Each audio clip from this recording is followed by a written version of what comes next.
My parents couldn't pull out in time, so they had me. Now they decided to try again and pulled out of my childhood. When I, 16M, was 5, my mom, 34F, had an affair and left me and my dad, 35M, for a wealthier man. For 2 years, I only saw my mom like 4 or 5 times. Then she disappeared and didn't contact us again. I think my dad thought it was too much responsibility for him or was angry at my mom. Somehow, he wanted to take away everything that reminded him of her, so he sent me to live with my maternal aunt. I only saw him like 2 or 3 times a month after that, and we'd only see each other for half an hour or so. Unfortunately, my aunt passed away due to cancer last year. I thought my dad would take me in, but apparently he's too busy with his new family, wife and kids and all. My grandma wanted to take me in, but then my egg donor came out of the blue. When she came to take me, it was the first time I had seen her in 9 years. It felt weird and unpleasant that she hugged and kissed me as if nothing had happened in those 9 years. She married the man she left us for, and they now have 3 kids, 10M, 8F, and 7F. I've been living with them for 6 months now, and I spend most of my time in my room. We rarely speak. She tries to talk to me, but I ignore her and her husband. They try to include me in activities, but it's disheartening to see them play the perfect family when I missed everything as a child. I don't really like them. Her husband tries to make me call him dad. He tries to spend time with me and talk to me. He knows I love tennis, so he learned about it and enrolled me in tennis lessons. He wants to talk about it every time he sees me and even suggests taking me to some matches. He introduces me as his son, but I hate it. All I see is the guy who stole my mom from me when I needed her the most. It happened yesterday when he asked me to go with him to the grocery store. While meeting a friend of his who hadn't seen me in any family photos, he asked about me. My mom's husband said, "He's my firstborn. You didn't know about him because he was living with a sister of my wife's." I didn't make a scene there, but when we got out, I told him to never say he's my father. He's just a home wrecker who stole my mom. We got home, and he told my mom. Then my mom, almost crying, said, "You hate us that much, don't you?"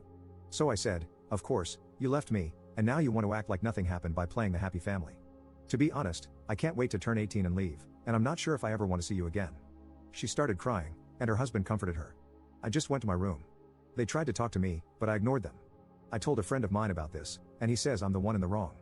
Update 1. My mom and stepdad have been so apologetic. They try to talk to me, but I ignore them. I know it makes me sound terrible, but I can't.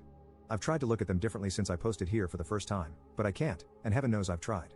I want to try therapy, and I let my mom know about it again, but her husband keeps insisting that we must go together for some family therapy. I don't really want him there because I don't see the point of it. So, I'm going to do what somebody suggested. I told him that I'll do the therapy with him, and once we're there, I'll tell the therapist that I don't feel comfortable with him there. Maybe that'll work. I don't even know if this is moral or fair, but I don't know what else to do since he has refused to let me go by myself. He already booked the appointment. It's this Tuesday at 3 p.m. Update 2. I'm doing a little better. Therapy sessions are just the therapist and me, except for the first one in which my mom's husband was present because he wanted to tell me something important. Anyway, I'm doing better for myself. I'm stuck here, but I'll make sure this man pays for my college, and then move out anyway. He had the great idea of adopting me, and I'm like, dude, no matter how hard you try, I'll never forgive you. You'll never be my dad. The jerk bought me a car on my 17th birthday, and that's when he came up with the wonderful idea of adoption. I haven't used that damn car. My friends call me ungrateful because they wish their parents would give them a car. The only good thing about living with them is that I can have my privacy, and they respect it. Sometimes I feel sorry for him because he's trying so much to make it up to me, but then I remember all the damage he caused and the abandonment issues I have because of that. As for my mom? Well, we kind of improved our relationship. I wouldn't say I trust her, I wouldn't say I love her either, but we've had open conversations in which we spoke our hearts out. I don't buy some of her excuses, but others seem reasonable, even more now that I look back at it. We've had some therapy sessions together in which we both cried like babies. Update 3. Hi guys, I know it's been a long time since I last posted here. To be honest, I had even forgotten about this post until I saw a video on TikTok like 5 days ago. It was my original post, and some people were asking for an update, so here it is. My grandma passed away like 8 months ago. We weren't close, but it was still sad. I attended her funeral, and that's where I saw my dad for the last time. He has cut me off from his life completely, and I don't know why. I saw him at the funeral, and we even hugged. I tried calling him after that, but he didn't pick up the phone, and 2 months ago, he blocked me on everything. It's hard, it hurts, not gonna lie, but I won't beg for a relationship. He'll regret it one day to find out he rejected someone who loved him and looked up to him, someone who would have done anything for him. I'm already 18, and I'm preparing my university application to attend next year. I want to apply for an architecture program. I'm currently working as an assistant at an architecture firm, a job my stepdad got me because he's friends with one of the senior architects. They don't pay that much, but it helps me get some experience. My mom and I have improved our relationship. I wouldn't say I trust her or love her as a child should love their mom, as I still hold some resentment. However, our relationship has improved a lot. She still refuses to answer some of my questions, and I don't think she ever will, but we have made some progress. As for my stepdad, it might sound weird, and perhaps I'm just being manipulated, or this is a consequence of my traumas, but I've never felt loved by anyone like by him. I think he truly cares about me.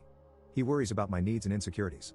One day, I even told myself, so this is what a parent's love feels like. Maybe, just maybe, the lack of affection given to me by those who were supposed to love me makes me appreciate the things he does a little bit more. I need you to understand that I didn't have that growing up. My dad never called me to see if I got home or to school safe, or if I needed something, but my stepdad does. I have never said this to anyone, but I like when he calls me son. I just pretend I don't, lol. I still call him by his name, but he tells me he dreams about the day I get to call him dad. I don't think I ever will, but let's see what happens. He was against the idea of me working since he can provide, but ultimately, he doesn't have a say. He tells me I don't have to worry about rent or funds because he will cover it, but I don't think I want to be totally dependent for 5 years. So, that's pretty much everything. I don't know if this is the update you were waiting for, since some of you wanted me to run the second I turned 18, but I still need to figure things out and be capable of affording a place on my own.